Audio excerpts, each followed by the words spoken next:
Time ये सो रहा था, जोर से बर्तन गिरे, इसने कुछ भी रिएक्ट नहीं किया। दिवाली आई, पटाखे बजे, इसने react, that means a baby is not listening. It's a pride thing कि women does not want to sit at home, they want to work, they are like कि नहीं हम भी काम ही करेंगे। ऐसे जनरेशन में क्या आप नोटिस कर रहे हैं कि स्टैमरिंग के केसेस ज्यादा आ रहे हैं या किसी particular speech articulation? Stammering basically सबसे बड़ा कॉज होता है लैक ऑफ कॉन्फिडेंस का, या फिर बच्चे को कहीं भी बोलने नहीं दिया जा रहा, या फिर बच्चे पे बहुत सारे प्रेशर्स है, कोई फियर है उसके अंदर, तब स्टैमरिंग डेवलप होती है। हमारा बच्चा जब हम गोदी में ले रहे हैं और हम उससे बात कर रहे हैं, या हम प्ले कर रहे हैं, या उसके साथ हम राइम टाइम कर रहे हैं, तो जो भी हम कर रहे हैं और हम देख रहे हैं कि हमारा बच्चा हमारे को फोकस ही नहीं कर रहा, हमें आई कांटेक्ट नहीं दे रहा, तो हमें उसको बार बार अपने टॉय को या जो भी चीज जिससे हम खिला रहे हैं, तो वो हमारे को नियर आवर आईज लाना है और हमारे को उसी के साथ प्ले करते हुए पोएम जो भी हम सुना रहे हैं वो बोलनी है, जिससे वो ज्यादा से ज्यादा हमारी तरफ देखे और आई कांटेक्ट दे। बच्चे में प्री स्कूल जाने से पहले ये डेवलप होता है, तो उसकी स्कूल में डेवलपमेंट अच्छी होती है। दी प्री रिक्वेस्टिक स्किल्स, यानी before learning you have to learn these skills. मेरी बेबी अभी 6 महीने की ही है and as a new parent, और हमारे ऑडियंस भी ज्यादातर न्यू पेरेंट्स हैं, तो I would like to know कि पहले साल में एज न्यू पेरेंट्स हमें कौन से स्पीच माइलस्टोन्स देखने चाहिए? हम सबसे पहले बात करेंगे जब बच्चा बॉर्न होता है। जब बेबी बॉर्न होता है तो हमें लगता है कि बेबी कुछ नहीं कर रहा, बट वो जब अलग अलग तरह से रोता है, या फिर उसकी वॉइस में जो वेरिएशंस होती है वो वॉवल्स में रोता है, that is gifted from the God side only, तो वॉवल्स उसके बाय बर्थ प्रेजेंट होते हैं। एंड व्हेन वो ब्रेस्ट फीडिंग लेनी शुरू करता है, देन वो join both the lips together, जो उसको आगे बायलेबियल वर्ड जैसे प ब म प्रोड्यूस करने में हेल्प करते हैं। ग्रेजुअली बच्चे के साथ हमें रेगुलर बातचीत करते रहना चाहिए। लाइक मम्मा जो भी काम कर रही है बेबी के साथ, उससे बात करे, उसको बताए, ओ आपने चीची कर दिया, आपको भूख लगी है, आप क्यों क्राई कर रहे हो, चलो मम्मा के पास आ जाओ। So child is keep on listening regularly. So that really helps.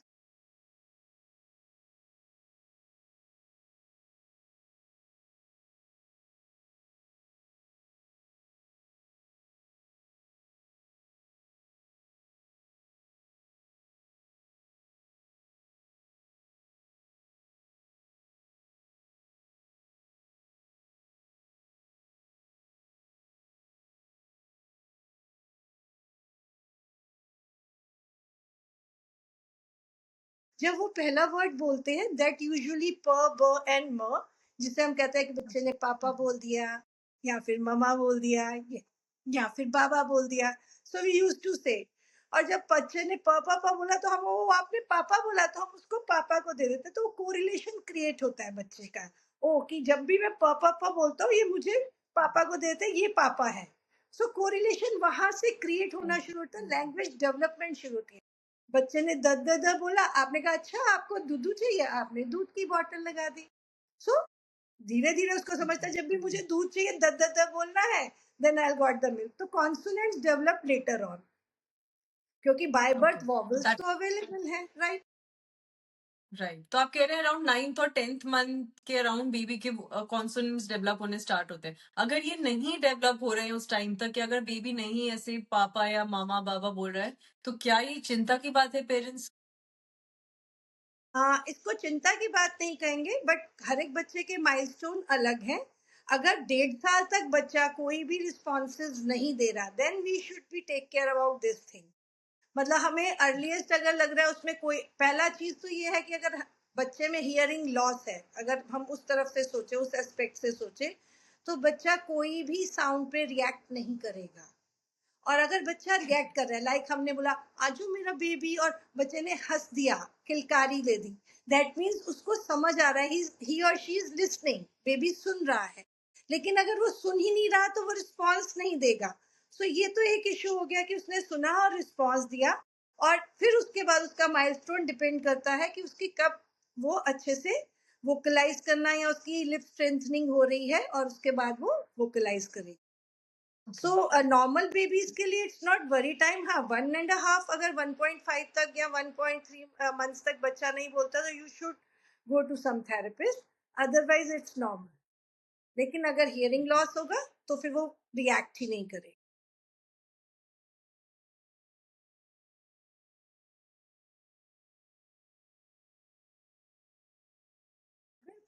Definitely, जैसे यूजुअली मेरे पास कुछ पेरेंट्स आएंगे तो वो बोलते हैं मैम ये सो रहा था, जोर से बर्तन गिरे, इसने कुछ भी रिएक्ट नहीं किया, दिवाली आई, पटाखे बजे, इसने react, that means a baby is not listening, so the baby is having, must be having a hearing loss. तो हाँ, वो वरी की बात है। और वैसे भी अगर बाय बर्थ चेकिंग हो जाती है और हमें पता चल जाता है कि बेबी की हियरिंग नॉर्मल है, तो हमारे लिए वरी का कोई इश्यू नहीं होता, क्योंकि बाय बर्थ एक जो टेस्ट होता है, अगर वो टेस्ट हो जाता है और उसमें हमारे सारे पैरामीटर्स क्लियर आते हैं, सो that is not a issue of any worry कि बच्चा सुन तो रहा है, मे बी थोड़ा लेट सकता है, बट अगर उसके कुछ लॉस निकला तो हमें फिर इमीडिएट ऑडियोलॉजिस्ट से बात मिलने की जरूरत।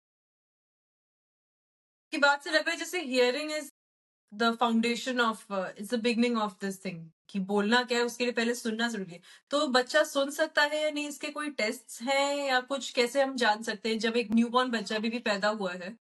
बिल्कुल। मुस्कान, आपने आपने जैसे बताया कि आप अभी मदर बने हो, तो आपने जब आपके वूम में बेबी था तो वो तब से सुन रहा है, राइट?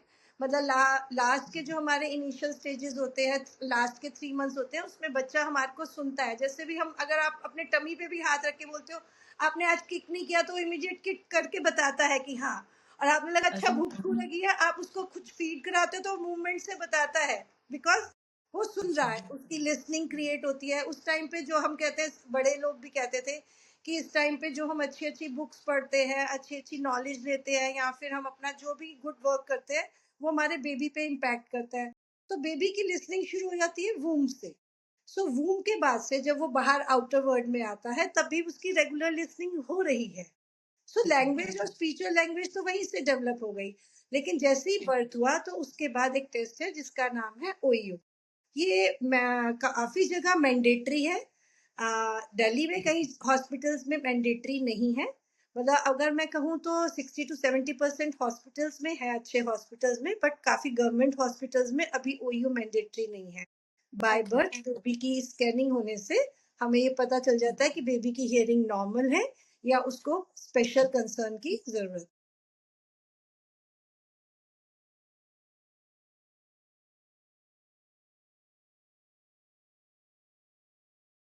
हमें इमीडिएट जाना चाहिए। तो अगर हमें उसमें हियरिंग लॉस 3 तरह के होते हैं, माइल्ड, सिवियर एंड प्रोफाउंड। अगर माइल्ड है तो हियरिंग मशीन, जो बेसिकली मशीन जो होती है वो हियरिंग एड हेल्प करता है आपके बेबी को सुनने में। सो हम उसको हियरिंग एड लगा सकते हैं, उसका लॉस चेक करके कि कितना लॉस है। वहीं से बच्चे को जब हियरिंग एड लग जाते हैं तो वो थोड़ा थोड़ा सुनना शुरू करता है। और अगर उसका सिवियर प्रोफाउंड लॉस है, तो प्रोफाउंड लॉस के लिए आजकल सर्जरीज हैं, जो हमारे कॉकलिया, जो हमारी जहाँ पे ईयर के पीछे कॉकलियर होता है, जिससे हमारे को सारे सिग्नल्स मिलते हैं और लिसनिंग जाती है। तो वहाँ पे सर्जरी करके कॉकलियर में कॉकलियर डाला जाता है, जो हमारे ब्रेन को डायरेक्टली मैसेज देता है। इंडिया में अच्छा। अर्लीस्ट सर्जरी जो इस फील्ड की हुई है वो 8 to 9 मंथ्स के बेबीज की हुई है। जब अच्छा। उनको ये मशीन लग जाती है तो जैसे हमारे को लिसनिंग नॉर्मल हमारे बेबीज को जाती है, इन बेबीज को भी लिसनिंग जानी शुरू होती है। और जैसे जब लिसनिंग जानी शुरू होती है, तो जैसे हमारे बेबीज, नॉर्मल बेबीज बैबलिंग करते हैं, they also start babbling, cooing, yelling with a normal pace पे हो जाता है, क्योंकि उनका डिले बहुत ज्यादा नहीं हुआ। क्योंकि ऑलमोस्ट 7 to 8 9 मंथ्स का जो डिले है, या फिर प्रेगनेंसी टाइम का डिले है, उतना ही delay. So earliest is the best way. तो अर्लीस्ट इंटरवेंशन सबसे हेल्पफुल रहती है। Sometimes it will be delayed, जब वो डिले होती है then the gap will be more, okay. क्योंकि पेरेंट को अंडरस्टैंड करने में ही थोड़ा सा टाइम लग जाता है। क्योंकि यूजुअली हियरिंग लॉस हमारी फैमिली हिस्ट्री में कभी कभार बिल्कुल भी नहीं होता, दूर दूर तक नहीं होता, तो पेरेंट समझ ही नहीं पाता कि मेरे बेबी को ये हियरिंग लॉस क्यों हुआ है, क्या सिम्टम्स थे, क्यों हो गया, क्या कारण है।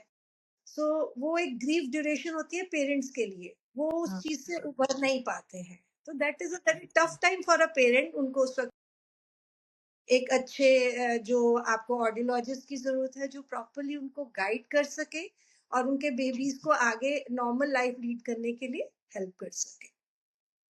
सो नो मैटर व्हाट, जब बेबी वो बॉर्न हो तो आप चेक करें, उसका ओयो टेस्ट से जरूर मेंशन करें कि हियरिंग टेस्ट हो, क्योंकि अगर हियरिंग में कुछ भी, अगर किसी भी लेवल पे अगर इम्पेयरमेंट है, ना हो किसी का, बट अगर किसी का है तो फिर वो स्पीच डिले का कॉज बन सकता है, एंड जितना अर्ली इंटरवीन करा जाए उसको तो वो बेस्ट है।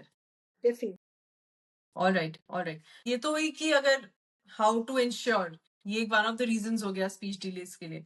कुछ स्पीच डेवलपमेंट को कैसे एनकरेज कर सकते हैं पेरेंट्स? मतलब एक तो होता है कि चलिए बेबी टॉक तो सब करते हैं, आई थिंक थोड़ी बहुत बातचीत करना। ऑनेस्टली जब बेबी होने से पहले जब मैं इस बारे में पढ़ रही थी तो मुझे लगा बेबी से बात करना थोड़ा, मतलब वो समझेगा तो है नहीं, मुझसे क्या बात करूंगी। आई वॉज गाइडेड फॉर गर्भ संस्कार ऑल्सो, कि लास्ट ट्राइमेस्टर में गर्भ संस्कार करो। मैं करती थी, बट एक बार को एक पैरेलल थॉट ये भी रहता था कि कहाँ वो समझ रहा होगा बेबी अभी। तो इसमें कितनी बात करें, कैसे बात करें, स्पीच डेवलपमेंट के लिए एज पेरेंट्स हम कैसे एनकरेज कर सकते हैं? गर्भ संस्कार का जो आपने बात बोली, ये तो हमें अर्जुन के टाइम से पता है कि अर्जुन ने चक्रव्यूह को भेदना अपने गर्भ से सीखा था, राइट? तो उसने सीखा नहीं था, उसके फादर उससे, अपनी मदर से, मतलब उनकी वाइफ से डिस्कस कर रहे थे तो उन्होंने सुना और वहां से सीखा। तो गर्भ संस्कार तो डेफिनेटली है, 100% होते हैं। और हमारा बेबी बाय वूम सुनता है, समझता है। और अगर आप बहुत सारी चीजें देखोगे तो हमारी जो उस टाइम की हैबिट्स, हमारा जो नेचर है, हमारा जो बिहेवियर है, हमारे बेबीज में 100% आता है। अब इसके बाद मैं बात करूं तो कोविड के बाद मेरे पास बहुत सारे पेरेंट्स ऐसे आए जिनके बेबीज को स्पीच डिले था या बोल नहीं पा रहे थे। दे आर अंडरस्टैंडिंग द, मतलब सारी बात समझ रहे हैं बट बोल नहीं रहे। रीजन ये था कि कोविड टाइम में बहुत सारे पेरेंट्स अपने लैपटॉप और काम में बिजी थे, क्योंकि वर्कलोड बहुत बढ़ गया था। सो उन्होंने क्या किया, अपने बेबीज को टैब या फिर मोबाइल दे दिया। तो baby, what baby is doing, just scrolling this, और स्क्रॉल करते करते जो अच्छा लग रहा है वो सुन रहा है। तो मेरे पास बहुत सारे बेबीज आए जो नॉर्मल फैमिलीज के भी थे, बट उनका एक्सेंट, जो हमारा टैब में इंग्लिश पोएम्स का होता है या इंग्लिश एक्सेंट होता है, उस तरह का एक्सेंट था। और उनकी लैंग्वेज में बहुत सारे वर्ड्स नहीं थे, क्योंकि घर में मदर्स आर बिजी, ऑक्यूपाइड। तो उन्होंने जो इशारा किया बेबी ने, मदर्स ने वो चीज उनको प्रोवाइड कर दी, क्योंकि दे आर ऑक्यूपाइड। सो बच्चों के साथ जब हम बातचीत नहीं करते हैं तो हमारे को हियरिंग, जब हमारे को उनको लैंग्वेज, स्पीच और लैंग्वेज डेवलप ही नहीं हो रही है, तो वो आगे प्रोसीड नहीं करते, वो मीनिंगफुल नहीं होती। लाइक मैंने ये किया और आपने दे दिया। अगर मैंने, अच्छा आपको टेडी बियर चाहिए, और मैंने उसको नेम दिया, तो उसको ये समझ आता है स्लोली एंड ग्रेजुअली, मैं टेडी बियर मांग रहा हूँ, then only child will say teddy bear. हम ये तो हर चीज का नाम ये रख सकते हैं, right? But when we particularly name of that thing, जो बच्चा हमारा डिमांड कर रहा है, विद नेम, उसके नेम कॉलिंग के साथ करते हैं, only the vocabulary will be developed and it become more meaningful. So हमारे पेरेंट्स को ये चीज का ध्यान रखना चाहिए कि हमें बच्चों के साथ जब भी बात करनी है, हमें मीनिंगफुल बात करनी है। बेबी टॉक्स नहीं करनी है, प्रॉपर वर्ड्स में बोलना है, जिससे उनकी भाषा में तुतलाना, जिसे कहते हैं आर्टिकुलेशन, बिल्कुल भी ना आए। एक तो वो क्लियर वर्ड सीखे, एक अच्छी लैंग्वेज उनकी डेवलप होती है। और रादर देन सेइंग ये दे दिया और पकड़ा दिया, या बिन कहे चीज पकड़ा देना बच्चे को जो भी मांग रहा है, सो वो लैंग्वेज और स्पीच हाँ, को कभी भी डेवलप नहीं करता है।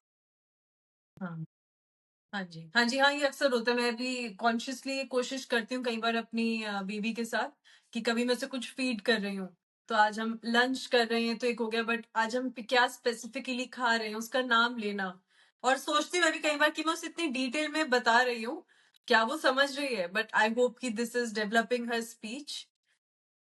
हाँ, एंड इस बारे में तो मेरा खुद का बहुत अच्छा एक्सपीरियंस है। जब मेरा बेबी, मेरा बेटा जब छोटा था, ऑलमोस्ट कुछ जब वो बोलना शुरू हुआ, तो मैंने उसके लिए जो बुक्स वगैरह ली थी, तो वो पिक्चर पे फिंगर्स रखता था। So I use to tell him every name, जिस भी पिक्चर पे नाम रखा, जैसे कैंगरू है, हिप्पोपोटेमस, जिराफ। एंड जब ओके, उसने बोलना शुरू किया तो उसने पूरे ट्रू वर्ड्स क्लियरली हिप्पोपोटेमस बोला। And I am just shocked कि इतना छोटा बच्चा हिप्पोपोटेमस बोल पा रहा है, क्योंकि he keep on listening those words. So that is what हम डायरेक्टली लर्निंग नहीं करे, बट प्ले में करते करते हमने बच्चे को बहुत सारा कुछ सिखा दिया। So but we have to use the true words only. हमें रादर देन सेइंग, अच्छा हम हर बिस्किट को कहते हैं आपको बिस्किट दे दे यार, अरे अगर आप बिस्किट दे रहे हो तो आप बताओ आपको चॉकलेट बिस्कुट चाहिए, आपको क्या चाहिए, हम उसकी ट्रू वर्ड्स पे काम करें। तो यूजुअली पेरेंट्स ट्रू वर्ड्स पे काम नहीं करते, इवन टॉयज में, फूड में, हर चीज को कहेंगे खाना खा लो। क्या खा रहे हो आप बताइए। आप बच्चे को वोकेबलरी और लैंग्वेज जितनी एक्सटेंड करेंगे, उतनी उसकी वोकेबलरी और लैंग्वेज अच्छी बनेगी। तो ये पेरेंट्स का बहुत इंपॉर्टेंट रोल है, रादर देन कि वो अपने काम को खत्म करे, चलो इसको खाना खिला दिया, आप फ्री हो गया। मतलब एक छोटे से कुछ महीने के बच्चे से भी आजकल तो जैसे बॉर्न होता है बेबी तभी रीडिंग स्टार्ट करना एनकरेज कर रहे हैं पेरेंट्स, तो तभी उन्हें कार्डबोर्ड बुक्स या क्लॉथ बुक्स दिखाएं, उनके Yes, साथ में बैठ के टाइम स्पेंड करके आइडेंटिफाई करें। और रैटल मांग रहे हैं तो बोले कि रेड रैटल चाहिए या ब्लू रैटल चाहिए। उस समय लगेगा कि कितना एफर्ट है, मैं कितना बोल रही हूँ इसके साथ, but that is helping them develop their that speech. Really है, दैट रियली है।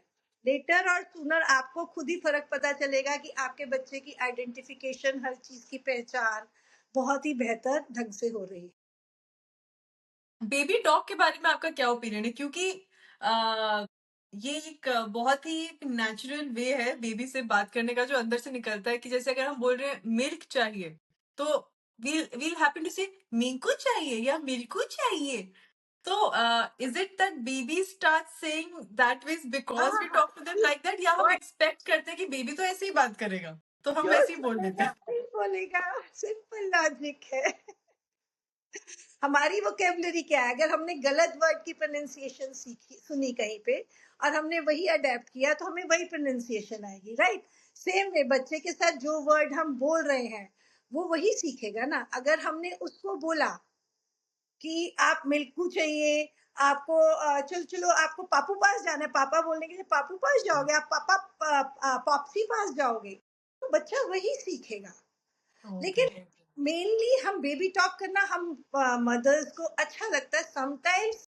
जब आप बच्चे के साथ कटलिंग कर रहे हैं, that is the best time, आप बच्चे से अपना एक्सप्रेशन थ्रू बेबी टॉक के एक्सप्रेस करो, that's not an issue, but every time it's not good. So baby की स्पीच और लैंग्वेज जो डेवलप होगी इस तरह से, वो फिर बेबी वाली ही डेवलप होगी, बिल्कुल उसकी आवाज में क्लैरिटी नहीं होगी और true words available. Sometimes, in a blue moon, if you are hugging, cuddling with your child, playing, that is a different moment of with you, ना। तो उस राइट। मोमेंट को आप जैसी भी लैंग्वेज करते हो, दैट इज डजेंट मैटर, क्योंकि बेबी भी कडलिंग और उसमें मजे ले रहा है मम्मा के साथ और पापा के साथ, that is something different. But when we occasionally keep ठीक ऑन है, but talking, making it a habit कि बेबी है तो ऐसे ही तुतला के बात करना है, that is not the right way. क्योंकि फिर बाद में 2-3 साल बाद फिर हम उन्हीं वर्ड्स को करेक्ट कर लेंगे, मिल्कू नहीं होता, इट्स मिल्क। क्योंकि तब as parents we want to look good in the society and we'll be like अरे हमारा बच्चा तुतलाता है, अरे बताओ क्लासमेट्स क्या कहेंगे, न्यू पेरेंट्स क्या कहेंगे। फिर करेक्ट मेरे करेंगे, बच्चा वो हो जाएगा कि बताओ ये तो टोकते ही रहते मेरे पास एक केस आया था। पेरेंट ने बोला, मैं बच्चा था, 10th क्लास का था, एंड उसकी मोस्टली टोन बेबी टोन थी। हैं। अच्छा। अच्छा मैं जा रहा हूँ, मैं कर लूंगा। क्यों? क्योंकि मदर ने कभी भी उससे नॉर्मल वे में बात नहीं करी थी। शी कीप्स ऑन टॉकिंग, बच्चे के बड़े होने के बाद भी घर में उससे जो बोली जाती थी, वो बेबी टॉक की तरह प्यार से बात करी जाती थी। और इतना ज्यादा करा जाता था कि उसकी हैबिट में वो चीज डेवलप्ड हो गई। सो फिर उसको हमने प्रॉपर रीडिंग और बहुत सारी चीजों के थ्रू उस बेबी टॉक की जो उसका तरीका था उसको ठीक किया, क्योंकि उसकी टोन में वो चीज। So we should take care about this thing कि बेबी टॉक्स करे, but not regularly. Okay. Stammering जो बच्चे कुछ स्टैमर करने लगते हैं उसका भी क्या कुछ पेरेंटिंग में इशू होता है, या फिर दिस वे पेरेंटिंग में इशू एज इन कि जैसे पेरेंट्स ने बात की है बच्चे से बचपन में, या फिर that is a different thing? Stammering basically सबसे बड़ा कॉज होता है लैक ऑफ कॉन्फिडेंस का, या फिर बच्चे को कहीं भी बोलने नहीं दिया जा रहा, या फिर बच्चे पे बहुत सारे प्रेशर्स है, कोई फियर है उसके अंदर, तब स्टेमरिंग डेवलप होती है बच्चे में। यानी कि स्टेमरिंग इज लंबी बात, किसी वर्ड को लंबा खींच कर बोल देना। तो बच्चे में ये तभी डेवलप होता है जब उसके अंदर कोई फियर हो, उसको एक्सपोजर नहीं मिल रहा, उसका कॉन्फिडेंस बहुत कम है, only then stammering will have. So जब हम बच्चे को बूस्ट करते हैं, आगे करते हैं, उसका उसकी स्ट्रेंथ बढ़ाते हैं, उसकी उसका सेल्फ कॉन्फिडेंस एनकरेज करते हैं, तो डेफिनेटली स्टैमरिंग में फर्क। तो जैसे कि आपने कहा कि जैसे कोविड में पेरेंट्स ज्यादा बिजी हो गए थे वर्क फ्रॉम होम में, बच्चे के साथ होकर भी जो दोनों अगर वर्किंग पेरेंट्स हैं तो वो नहीं थे। एंड वैसे भी अब हमारी वाली जनरेशन में इट्स अ प्राइड थिंग कि women does not want to sit at home, they want to work, they are like कि नहीं हम भी काम ही करेंगे। ऐसे जनरेशन में क्या आप नोटिस कर रहे हैं कि स्टैमरिंग के केसेस ज्यादा आ रहे हैं या किसी पर्टिकुलर स्पीच आर्टिकुलेशन के in comparison to earlier days? Articulation delay are coming mostly right now. Delay ये है जब बच्चा स्कूल, एक्चुअली क्या होता है जब बच्चा नहीं भी बोल रहा, बहुत ज्यादा नहीं बोल रहा, तो पेरेंट्स प्रेफर करते हैं कि उसको मॉन्टेसरी या प्ले स्कूल में डाल दो, तो वो जब दूसरे बच्चों से सोशलाइज होगा, मिलेगा, तो शायद उसकी स्पीच और लैंग्वेज आराम से डेवलप हो जाएगी, या कोई भी उसकी सफाई मतलब जो स्पीच में एरर्स आ रहे हैं वो स्कूल जाने से क्लियर हो जाएंगे। बट स्कूल जाने के बाद जब टीचर पीटीएम में बताती है कि आपका बच्चा इंटरेक्ट नहीं कर रहा, आपका बच्चा पोएम्स में पार्टिसिपेट नहीं कर रहा, या आपका बच्चा कोई जवाब नहीं देता मैं उससे जब कुछ पूछ रही हूँ, तो पता चलता है कि उसका स्पीच डिले है, या फिर वो रेगुलर कुछ वर्ड्स को तुतला कर बोल रहा है, क्लियर नहीं बोल रहा है, देन हमें पता चलता है कि उसको, तो पेरेंट्स उस टाइम पे अप्रोच करते हैं स्पीच पैथोलॉजिस्ट को कि हाँ हमारे बच्चे को ये इश्यूज आ रहे हैं, स्कूल में बोला गया है। बट उससे पहले कई बार इग्नोर कर देते हैं क्योंकि उन्हें लगता है कि शायद स्कूल में सोशलाइज्ड होकर दूसरे बच्चों के साथ जाकर इसमें ये चेंजेस आ जाएंगे। ओके। बट आजकल मदर्स थोड़ी सी स्मार्ट हो चुकी हैं, वो अवेयर हैं, वो चीज़ों को रेगुलर स्टडी करती हैं और समझती हैं और जल्दी ही अप्रोच कर लेती हैं। स्पेशल एजुकेटर पैथोलॉजिस्ट जो भी हैं उनसे मिलती हैं और आगे कैसे प्रोसीड करना है बात कर। बट हमारे पास ज़्यादातर फोन यही आते हैं कि इसके स्कूल से हमें मैसेज आया है कि ये बच्चा नहीं बोल रहा है, तो हम आपसे मिलना चाहते हैं। तो मेनली अभी भी 50% फोन कॉल्स हमारे पास इसी तरह के आते हैं कि हमारा बच्चे को स्कूल की तरफ से हमारे पास मैसेज आया है कि सोशलाइज नहीं है, इंटरेक्ट नहीं कर रहा, या फिर कोई आई कांटेक्ट नहीं दे रहा, या सिटिंग नहीं है। आई कांटेक्ट तो मेन हमारा ऑटिज्म में होता है, एडीएचडी में होता है, सिटिंग नहीं हो तभी भी एडीएचडी में होता है। तो these kinds of issues usually school से पॉइंट आउट होते हैं, देन पेरेंट्स उसकी तरफ। ओके। ओके। इनमें से कोई ऐसे इश्यूज भी हैं वंदना जी जो बाय बर्थ ही होते हैं या फिर कुछ जैसे आपने कहा आई कांटेक्ट नहीं कर रहा या हाइपर एक्टिव है, क्या इसका भी अर्ली स्टेजेस ऑफ पेरेंटिंग से कोई कनेक्शन है या कुछ चेंजेस जो हम एज न्यू पेरेंट्स कोई स्टेप्स जो डेफिनेटली लेने चाहिए just in general on a broader sense? I am asking, कोई स्पेसिफिक इशू को डिस्कस नहीं कर रही कि हाँ, या अगर हम बच्चा हमारा बच्चा जब हम गोदी में ले रहे हैं और हम उससे बात कर रहे हैं या हम प्ले कर रहे हैं या उसके साथ हम राइम टाइम कर रहे हैं, तो जो भी हम कर रहे हैं और हम देख रहे हैं कि हमारा बच्चा हमारे को फोकस ही नहीं कर रहा, हमें आई कांटेक्ट नहीं दे रहा, तो हमें उसको बार बार अपने टॉय को या जो भी चीज जिससे हम खिला रहे हैं, तो वो हमारे को नियर आवर आईज लाना है और हमारे को उसी के साथ प्ले करते हुए पोएम जो भी हम सुना रहे हैं वो बोलनी है, जिससे वो ज्यादा से ज्यादा हमारी तरफ देखे और आई कांटेक्ट दे। और कोशिश करना है जब भी हम उससे बात करें तो हम भी उसको प्रॉपरली आई कांटेक्ट दें, जिससे उसको समझ में आए कि मुझे आई कांटेक्ट देकर ही बात करनी है। तो दिस इज द बेस्ट वे। हम जितना ज्यादा अपने बेबीज के साथ इंटरेक्ट करते हैं उतने अच्छे अच्छे हर चीज के रिजल्ट्स आते हैं। मतलब हो सकता है जैसे कि कोई बच्चा अगर आई कांटेक्ट अब नहीं कर पाता है अपने टॉडलर फेज में या स्कूल जाके पता लगा, तो हो सकता है कि जब वो बेबी था, इन्फेंट फेज में था, तब पेरेंट्स बिना आई कांटेक्ट करे बात कर रहे थे, अपने लैपटॉप में बिजी थे या ऐसे लैपटॉप में मुंह करके रैटल घुमा रहे, तो उसको वो राइट, कनेक्शन ही नहीं बैठा ब्रेन में कि अच्छा आई कांटेक्ट करके बात करनी होती है। Is that definitely. Possibility? It is possibility, but eye contact सबसे बड़ा रीजन है हमारा ऑटिज्म का, और या फिर बच्चा बहुत हाइपर एक्टिव हो, क्योंकि वो रेस्टलेस है, क्योंकि उसके एनर्जी लेवल्स बहुत अच्छे हैं, वो टिक ही नहीं रहा, तो वो आई कांटेक्ट देगा ही नहीं, क्योंकि उसको एक के बाद दूसरा काम, दूसरे के बाद तीसरा काम करना है। So energy levels are very high in ADHD kid.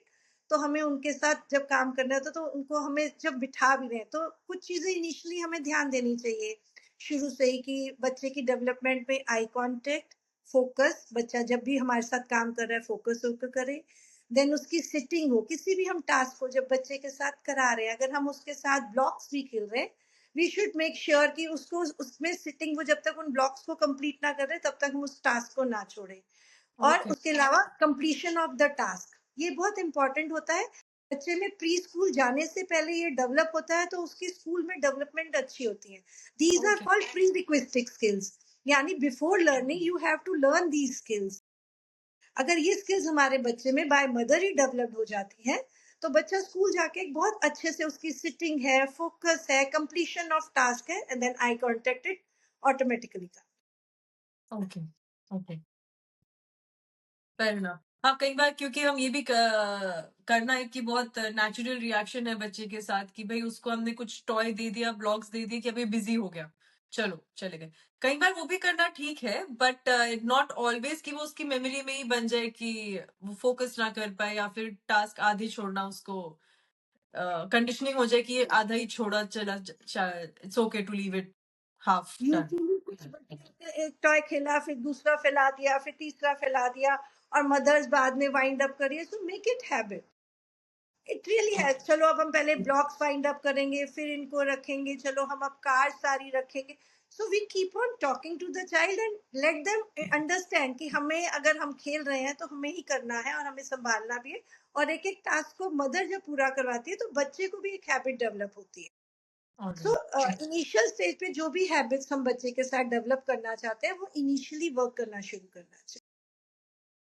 That's interesting. कैसे एक इन्फेंट फेज से छोटी छोटी चीजों पे वर्क करना स्टार्ट करेंगे तो आगे चल के इश्यूज आएंगे ही नहीं, और क्योंकि बैक रिवर्स उसको वर्क करना उस पर और मुश्किल हो जाता है, जब वो हैबिट में डेवलप हो जाते हैं। हैबिट में डेवलप हो गया। अच्छा, वंदना जी, जैसे आपने स्पीच डिले की बात की, तो I am interested in knowing कि speech delay and speech disorder, hmm, इसमें क्या डिफरेंस है, and how as parents can be जज की is it just a delay और is it a disorder only? Delay तो बेसिकली हम कहते हैं कि बच्चा वर्ड्स नहीं बोल रहा, समझ तो सब कुछ रहा है मदर के कहने पर, बट वो वोकेबलरी प्रॉपरली यूज नहीं कर रहा। So this is called speech language delay basically.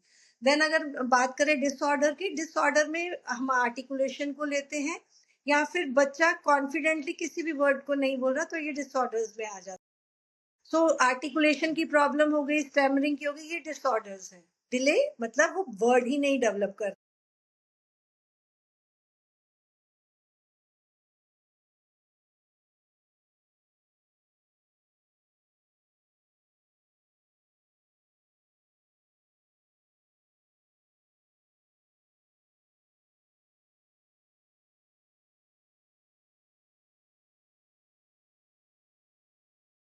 जब हमारी भाषा डेवलप होती है, there are two type of language, receptive language and expressive language. Receptive language जो बच्चा सुन के कर पा रहा है, दैट इज रिसेप्टिव।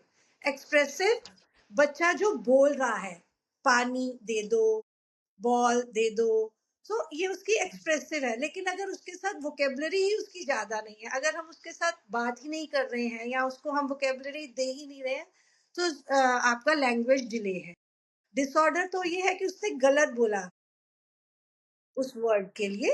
हाँ, टेडी बियर दे दो, teddy bear is disorder. Teddy नहीं होगा, टेडी बियर होगा। ट की साउंड का ट को वो त से रिप्लेस कर रहा है, that is articulation. Okay, okay, okay. So That is the these, time when they consult a speech therapist for that articulation. All right, all right. Delay है तो फिर बस थोड़ा और बातचीत करें, उससे अनपेशेंट रहें, एंड विद टाइम बोलने लग जाएगा बच्चा। All right. पेरेंट्स के एंगल से एक चीज पूछना चाहूंगी वंदना जी कि एक लेट टॉकर चाइल्ड है, या फिर चलिए speech delay is not that big of an issue, speech disorder जिस बच्चे में डिटेक्ट हुआ है, पहले तो एज अ पेरेंट इसको एक्सेप्ट करना एंड एक थेरेपिस्ट या डॉक्टर के पास जाना इस कंसर्न के साथ, वही एक बहुत बड़ी चीज है। बच्चे के लिए भी सोचना ये कि अरे मेरे बोलने में कोई इशू है, वो भी उनके कॉन्फिडेंस पे इम्पैक्ट कर सकता है।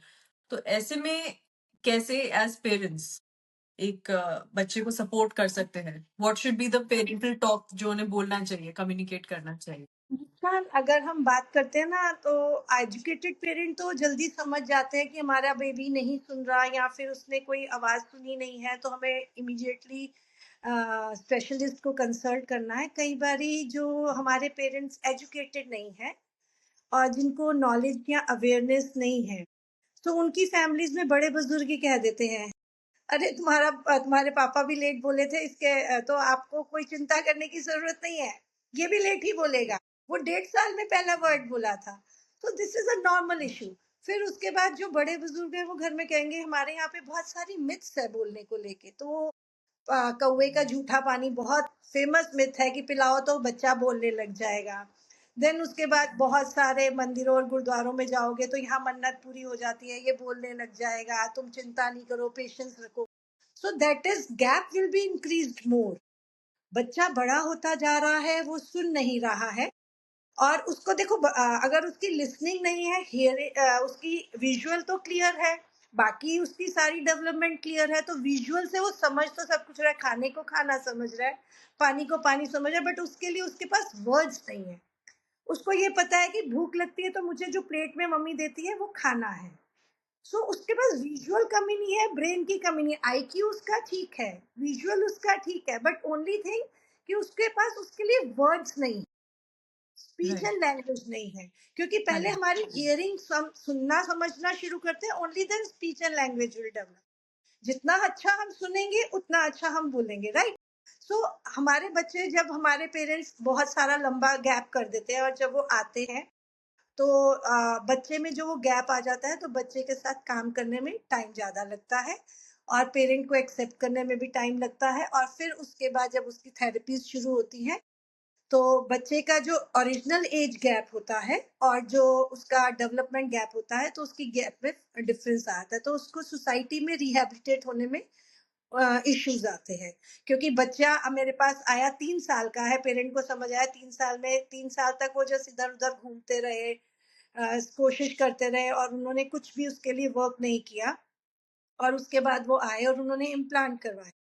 अब वो जब बच्चा 3 साल का हो चुका है, 3 साल की उम्र में उसने पहला सुनना शुरू किया, जो कुछ इम्प्लांट, यानी कि उसको हियरिंग एड जो हियरिंग कान के एड, थ्रू ऑपरेशन के थ्रू इम्प्लांट इंसर्ट करवाया। सो इम्प्लांट इंसर्ट होने के बाद जब हम मानते हैं, हम एज अ थेरेपिस्ट, जो बच्चे हमारे यहाँ 3 साल की उम्र में या जब बचपन से जब इम्प्लांट होता है, तो हम मानते हैं बच्चे का बर्थ डेट वो हो गया। सो हमारे लिए दैट इज इम्पोर्टेंट, क्योंकि वहां से उसकी लिसनिंग जर्नी शुरू हुई। सो सबसे पहले हम उनको फिर एनवायरमेंटल वॉइस सुनना हैबिचुअल कराते हैं कि सुनो, देखो किसकी आवाज आ रही है, देखो नॉकिंग की आवाज है, क्लैपिंग की तो बच्चे को तो आवाज के बारे में कुछ भी नहीं पता, रेटल की वॉइस सुनना, ड्रम की वॉइस सुनना। तो जर्नी जो हियरिंग लॉस वाले बच्चों की बड़ी स्लोली स्टार्ट होती है। पहले हम उनको उस डिवाइस से सुनने की आदत डलवाते हैं। सो that is an important, language तो उसके बाद का पार्ट। कई बार पेरेंट्स सोचता है कि हमने ये डिवाइस लगा दिया, हमारा बच्चा बोलने लग जाएगा। नो, उसने 3 साल कुछ सुना ही नहीं, वो पीरियड से, सो उसके पास स्पीच और लैंग्वेज तो है ही नहीं। वो जब सुन ही नहीं रहा, समझ ही नहीं रहा, विजुअल उसको सब पता है। आपने, उसने, उसको लिप रीडिंग भी आती है क्योंकि उसका विजुअल इतना स्ट्रांग था। आपने बोला पानी तो उसने मूवमेंट देखी, तो उसने पानी पकड़ा दिया, क्योंकि गॉड ब्लेस्ड, अगर एक चीज छोड़ता है तो दूसरी चीज जरूर ब्लेस करता है आपको। तो बच्चों, हमारे इन बच्चों में ये बहुत बड़ी खासियत है कि जो बच्चे लेट आते हैं उनकी लिप रीडिंग बहुत स्ट्रांग होती है।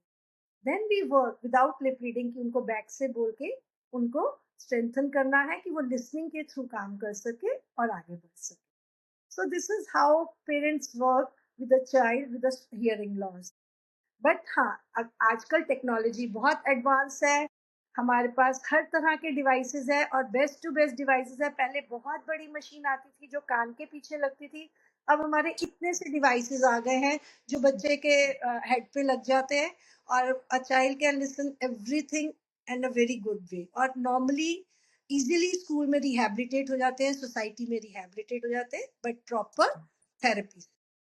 अच्छा। मेंटली आई थिंक ऐसे बच्चों को काफ़ी स्ट्रॉन्ग एडवाइस देनी पड़ती होगी नहीं एज़ थेरेपिस्ट आपको एंड पेरेंट्स को, क्योंकि अ, उन्हें जब सोसाइटी को या अपने स्कूल फ्रेंड्स को फेस करना है, तो उस एज ग्रुप में ऐसा होता है ना कि आस-पास के बच्चे मज़ाक उड़ा सकते हैं, पॉइंट आउट कर सकते हैं, खेल-खेल में हटा सकते हैं हियरिंग डिवाइस को। तो उसमें आप ऐसे कोई पर्टिकुलर एडवाइस देते हैं, काउंसलिंग देते हैं बच्चों को? बिल्कुल, बिल्कुल, डेफ़िनेटली जब बच्चा समझना शुरू होता है, हमारे पास देखिए, अगर मैं कहूँ device, best to best device available है हमारे पास।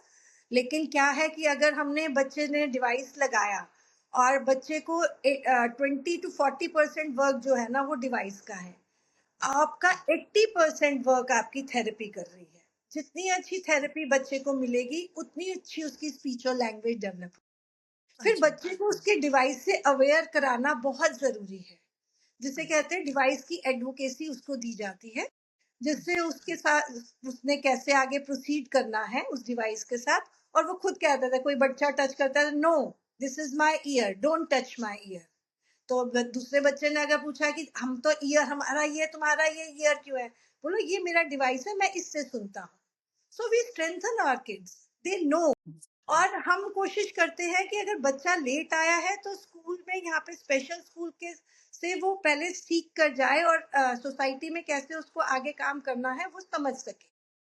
बट अदर केस बच्चा अर्ली इंटरवेंशन हुआ है तो बिल्कुल नॉर्मल ही चलेगा, कोई भी इशू नहीं आएगा। और लड़कियों के लिए तो ब्लेसिंग्स हो जाती है कि उनके बड़े हेयर कर दो, वो डिवाइस हेयर में छुप जाते हैं, पता भी नहीं चलते हैं। बॉयज के साथ थोड़े से इश्यूज आते हैं, बट उनको जब हम समझाते हैं तो वो उस चीज को मैनेज करना सीख जाते हैं। और दे प्राउडली से कि I hear with my device only, you hear with your ears, so that's not an issue. So they are मतलब, but a therapist has a great role in उसमें, कितना सही ढंग से वो समझा रहे हैं और मदर कितना सपोर्ट कर रही है। Absolutely. Beautiful. That seems important because imagining my early school days, अगर कोई बच्चा लगा के आता था या ऐसा कुछ हम देखते थे तो उस समय इतनी अवेयरनेस तो थी नहीं। आई एम नॉट श्योर आजकल उस एज ग्रुप में कितनी अवेयरनेस है, but as long as that individual का एक स्ट्रॉन्ग माइंडसेट अगर डेवलप किया एक थेरेपिस्ट ने या मदर ने, एंड अगर वो अपना स्टैंड ले सकता है तो फिर आगे कोई कुछ करेगा वो फर्क ही नहीं पड़ेगा उस चीज का बच्चे को फिर। मेरे almost 60 kids normal life lead कर रहे हैं और बहुत अच्छी लाइफ लीड कर रहे हैं। एंड रेगुलर वो मेरे साथ टच में है, मेरे साथ उनकी बातचीत होती है। And I am really happy to see their progress कि वो एक बिल्कुल नॉर्मल लाइफ लीड कर रहे हैं। बहुत अच्छे रिजल्ट जब बच्चों के आते हैं तो वी ऑल्सो फील प्राउड। जब पेरेंट्स का फोन आता है, आज उसने कॉम्पिटिशन विन कर लिया, मैम आज ये यहाँ पे हो गया। कुछ बच्चे हमारे स्पोर्ट्स में भी गए हैं, जबकि पेरेंट्स को बहुत डर लगता है ये डिवाइस लगाने के बाद कि हम कोई भी स्पोर्ट्स ना करवाएं। बट जब बच्चा स्ट्रेंथन हो जाता है, हेड गियर वगैरह लगा के वो सब चीजों को करना सीख जाता है, then parents also feel proud. अगर फादर भी प्रॉपर रोल प्ले करते हैं तो एक बच्चे की डेवलपमेंट बहुत अच्छी होती है। कई बच्चों में ये होता है कि वो फादर्स को फेस नहीं कर सकते, बड़े होने के बाद भी वो फेस टू फेस फादर को देख के बात नहीं कर सकते, अगर आई कांटेक्ट हो जाए तो वो ऑकवर्ड हो जाते हैं। Is that also somewhere link to this कि कभी फादर ने प्रॉब्ली उनके अर्ली इयर्स में आंख देख के बात नहीं की होगी या उतनी वोकैबुलरी डेवलपमेंट में पार्टिसिपेट नहीं किया होगा तो अब वो ही इतना नहीं बोल पाते राइट, फादर से। क्योंकि उनका इंटरेक्शन नहीं है, या मम्मा ने शुरू से बोला आने दे पापा को, मैं तेरे को डांट पड़वाती हूँ, तो बच्चे के मन में एक शुरू से डर हो गया कि पापा आएंगे तो डांट पड़ेगी, मम्मी शिकायत लगा देगी। तो एक डर क्या है, मदर ने ही क्रिएट कर दिया। और फिर कभी फादर ने बच्चे के साथ खेला नहीं, इंजॉय नहीं किया, पिकनिक्स पे नहीं लेके गए। फैमिली फंक्शंस में भी क्या होता है, यूजुअली आप ही देख लो, मदर को बोल देते हैं बच्चों को। तो बच्चे की इंटरेक्शन फादर के साथ कभी हुई नहीं। जब फादर के साथ इंटरेक्शन नहीं होगी तो बच्चे का कंफर्ट जोन नहीं है, तो उसके अंदर एक डर का इशू बना रहेगा। लेकिन जितना कंफर्ट जोन रहेगा उतना अच्छा फादर की इंटरेक्शन और मदर की इंटरेक्शन दोनों से बच्चे की डेवलपमेंट अच्छी होती है। और अगर हमारी जॉइंट फैमिली है तो हम, मेरा मानना ये है कि सभी का इम्पोर्टेंट रोल है बच्चे की ओवरऑल डेवलपमेंट में। चाहे वो दादा दादी हो, चाहे मासी बुआ रहती हो, चाचू रहते हो, जो भी साथ में रहते हो, तो हमारे को फैमिली टाइम जरूर रखना चाहिए, जिससे बच्चे की ओवरऑल ग्रोथ बहुत अच्छी। Awesome, thank you so much Vandana ji. बहुत ही इंसाइटफुल कॉन्वर्सेशन था ये, मैंने तो बहुत कुछ सीखा एंड मुझे पूरा विश्वास है कि हमारे व्यूअर्स ने भी बहुत कुछ सीखा इससे। I any try my best. Thank you. बाकी अगर कुछ भी कंफ्यूजन है, they can contact me, you can हाँ जी, share my number with them, so no worry. हाँ जी, डिस्क्रिप्शन में लिंक्ड है hear me speak, Rohini Delhi में लोकेटेड है वंदना जी का क्लिनिक। आप इन्हें कांटेक्ट कर सकते हैं अगर आपको कोई भी साइंस लग रहे हैं आपके बच्चे में कि शायद हियरिंग डिले है या फिर स्पीच डिले है, anything related to this, speech articulation related या ऑटिज्म का केस है, तो she is an amazing therapist. क्योंकि जैसा कि वंदना जी ने मेंशन किया और मेरा भी यही मानना है कि अच्छा थेरेपिस्ट होना बहुत इंपॉर्टेंट है, क्योंकि डिवाइस तो कोई भी लगा देगा बट उसको लेना कैसे है, अपने उसको अपना पार्ट कैसे बनाना है और उसके साथ सोसाइटी कैसे फेस करना है वो बहुत ही इंपॉर्टेंट है। So yeah thank you so much Vandana ji, thank you for your time. Thank you so much Muskan.